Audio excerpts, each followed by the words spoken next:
So we're very grateful to have somebody here from EPA Region 1 today. We have Ellen Weitzler, PE, Industrial and Municipal Permit Section Supervisor for US EPA New England Region 1. Let's hear it for Ellen.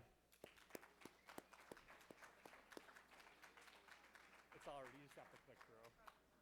Thank you. Thank you. Hi, everybody. Thanks for hanging in for the last session of the day. And I will be giving you a regulatory update on Pfas and what EPA is doing. It's kind of in two parts. So there's a lot of work going on at headquarters that covers a lot of different programs. So I'll go over a little bit of pieces of that would affect permits and other wastewater issues. And then I'll talk a little bit more about what we're doing in the region. And Region 1, our Region 1 office is in Boston. And we cover all 6 New England states.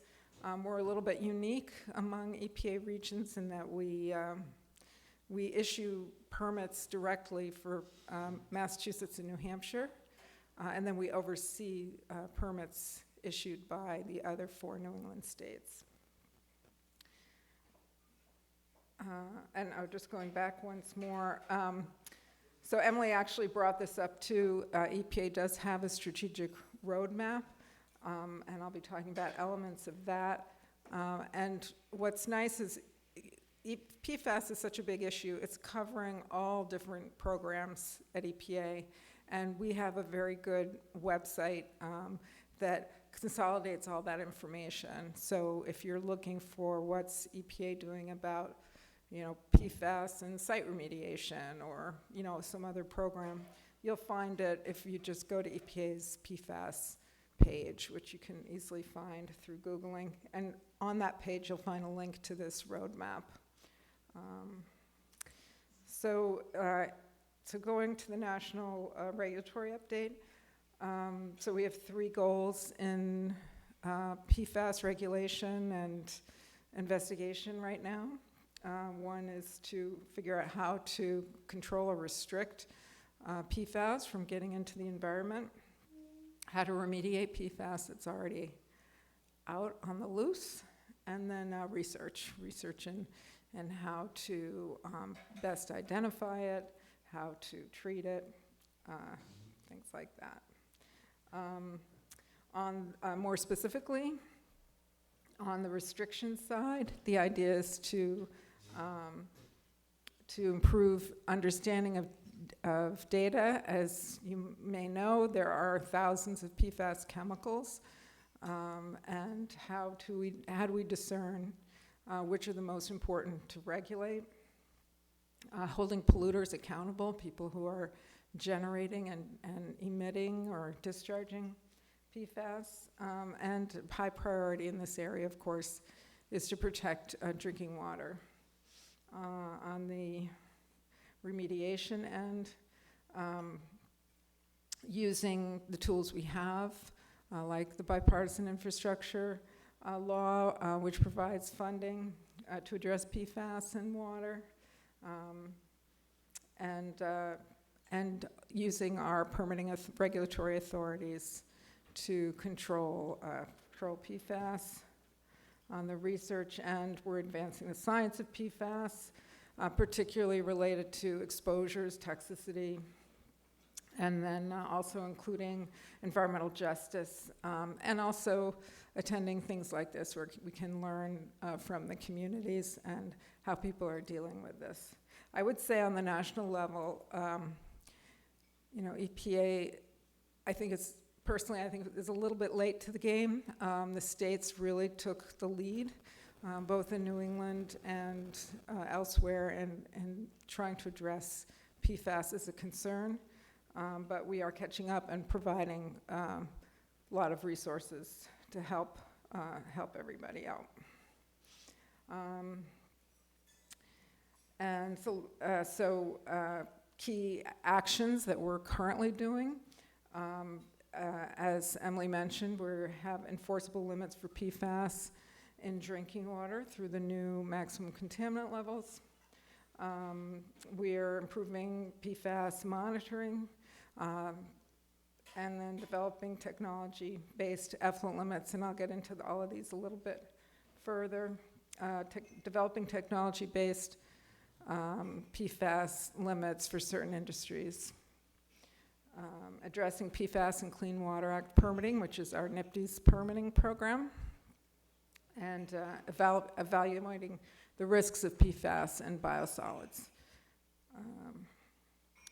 Emily mentioned before the new drinking water MCLs. So those are in effect as of April 10th. And then effluent limit guidelines. There are certain industries that the headquarters is working on effluent limit guidelines. Metal finishing, landfills, textile manufacturing, and then we're also doing studies by using wastewater treatment plant influent to take a look at where the PFAS is coming from. And for the metal finishing, they're expecting to have a proposal. All of these are just being worked on at headquarters. There's nothing out for public comment yet, but we are expecting a proposal for metal finishing and electroplating operations later this year. So keep an eye out for that. Analytical methods. So this was a long time coming. There was a method for drinking water that's been around for a while, but we didn't have an EPA-approved method for PFAS and wastewater, biosolids, surface water, where you could have interferences from solids. So it took a while, but at the beginning of this year, we finalized method 1633, which analyzes 40 different PFAS chemicals, and it's useful for both wastewater and biosolids, as well as other media, so important for people doing soil analysis, sediments, and rivers, and things like that. At the same time, we finalized a method for fluorine, which is an important tool. As I mentioned, there's so many PFAS chemicals, way more than 40, so fluorine gives us a indication of other PFAS chemicals that may be in the mix in a sample. And so these methods are final EPA-approved methods that are not in Part 136 of the federal 40 CFR Part 136, which is the sort of NIPD's compendium of methods. And usually, if you have a permit, usually it says you should use Part 136 methods. But the regulations also say that if there is no 136 method, you can use a method specified in the permit that's EPA approved. So these methods are available for permit writers, states, and EPA to use. So the next step, though, is to get into Part 136, but that's another process that will take a little bit longer.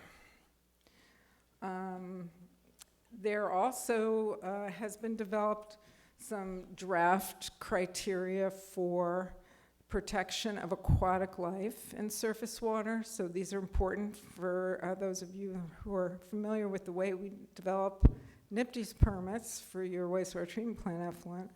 We consider the pollutant that's in the discharge, as well as the pollutant that's in the receiving water, and compare the receiving water quality to what the state criteria is. So what are the state criteria? These are values that the states develop to protect human health or aquatic life. So the aquatic life criteria, there's different sets of them for marine waters and fresh waters. And so EPA has issued draft criteria for PFOA and PFAS, so just two of the many PFAS chemicals. And those were out for public comment in 2022, and we're working on finalizing those. If you look at the values here, you'll see that they're much higher than for example, the maximum contaminant levels, which are on the order of nanograms. And here we're looking at much orders of magnitude higher. So these are not values protective of human health. They've been tested against aquatic species. And then we are working on human health criteria. And so the first step in developing human health criteria is to develop the exposure level, risk levels, and that's done through, it's called IRIS, it's an integrated risk system, and that's the basis. So once you know, like if somebody ingests so much of a certain PFAS chemical that creates a certain disease or condition. So these are kind of core values that are used in developing human health criteria, as well as cleanup levels for hazardous waste sites and all kinds of things. So these are really important precursors to developing human health criteria. So those are in the works, and there are some final values, but not for everything. And very important core piece to get to regulating human health criteria, which I would expect to be lower than the aquatic life criteria. We're also doing biosolids investigation, looking at the fate and transport, I guess you would say, of PFAS and biosolids, and what is the exposure down the road of, how much PFAS is in biosolids, you apply it, say you do a land application, how much ends up in something that people eat, and then what's the exposure for that. So that's research that's going on. And then, let's see, did I miss one? Okay, and then now we're gonna move on to, well, this is kind of a mix of Region 1 and the federal government. So in December so we started at EPA Region 1, we started issuing PFAS monitoring requirements for influent, effluent, and sludge in 2019 or 2020, by the time those permits were final issued. And that part of the reason for that was that Massachusetts and New Hampshire both had adopted their own MCLs, and they wanted us to start monitoring for that. And so we started monitoring initially just for the 4 PFAS chemicals in New Hampshire and the 6 in Mass, but of course we didn't have the methods available yet. So we issued the permits with those requirements, but then said it doesn't take effect until there's an EPA-approved method. So those are now in effect, and we have data starting to come in. But since then, starting in 2023 really, we started requiring the full, there was already a draft method, 1633, that had been multi-lab validated, so we started requiring that be used, and that has 40 chemicals.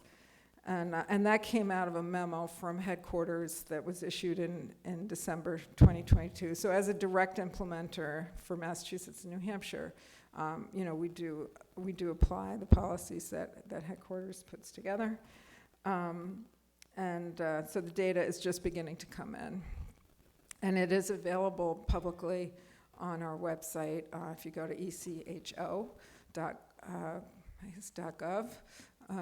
it's our website. You can put in a permit number or even a location and look for data that's available there. These are the 40 analytes. Oh, and also fluorine. So we're requiring the 40 PFAS analytes associated with method 1633 and fluorine. And I just highlighted here in red which were the ones that we issued, initially which ones were regulated by Massachusetts and New Hampshire. So for those pollutants, we would have possibly more data, but not much more. So I talked about this memo already.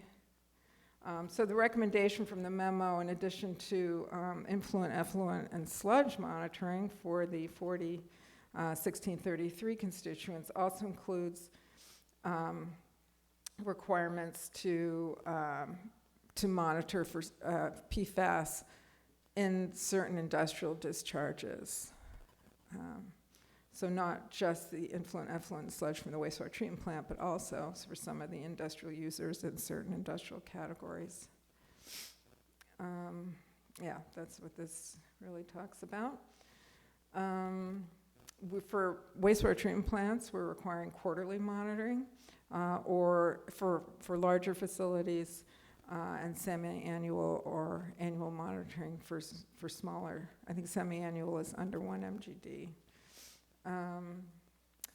And then we're asking POTWs to update their industrial user inventory so they make sure they understand which industries fall into these categories that require monitoring. And just to give you a sense of how we compare to the rest of the country, you can see that because we put in the requirements starting in 2020 into permits in Massachusetts and New Hampshire, a lot of permit monitoring requirements kicked in at the same time. So that's why we have 114 facilities with monitoring requirements already in Region 1, and that's including, we have a couple of general permits that went out for wastewater treatment plants. We also require it for industrial permits, direct discharges for certain industries. But really, we don't have any effluent limits yet in any of the permits that we're issuing. But there are some states that do. I think Emily mentioned Michigan. I think they were a bit ahead of the game. And there's some other states, I believe, that are starting to put in effluent limits. We're waiting to see what the criteria are before we think about effluent limits.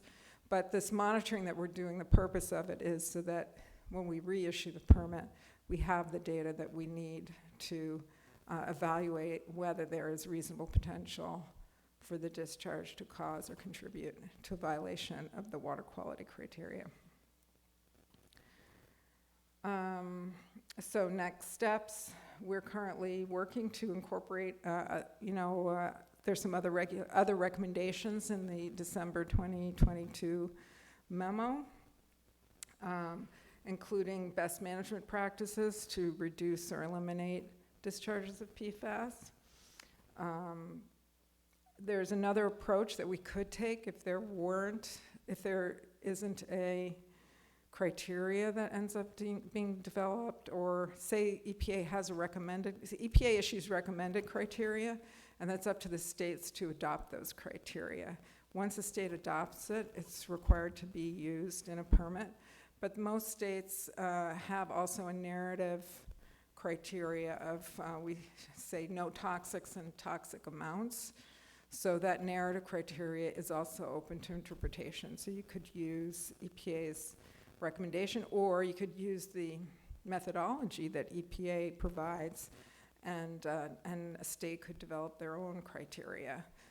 For example, human health criteria from EPA are based on, I believe, an 80 kilogram per liter average adult weight and drinking 2.5 liters of water. If your state has different demographics, you could develop your own criteria using different assumptions. So EPA's recommendations are literally that. They're recommendations. It's up to the states to adopt them. And then the other thing that we have not tried to do yet is site-specific technology-based effluent limits. I think as Emily was presenting about biosolids, but also in general, I think there's a lot still out to learn about what is the best available technology for eliminating PFAS from industrial discharges or even from a POTW. So that's all I have. Provided some links here to our strategy. You can also see all our permits that Region 1 issues are posted on our website. Actually, we have permits for all 6 states posted if you want to look at PFAS requirements more specifically. And then my contact information. And that's all I had.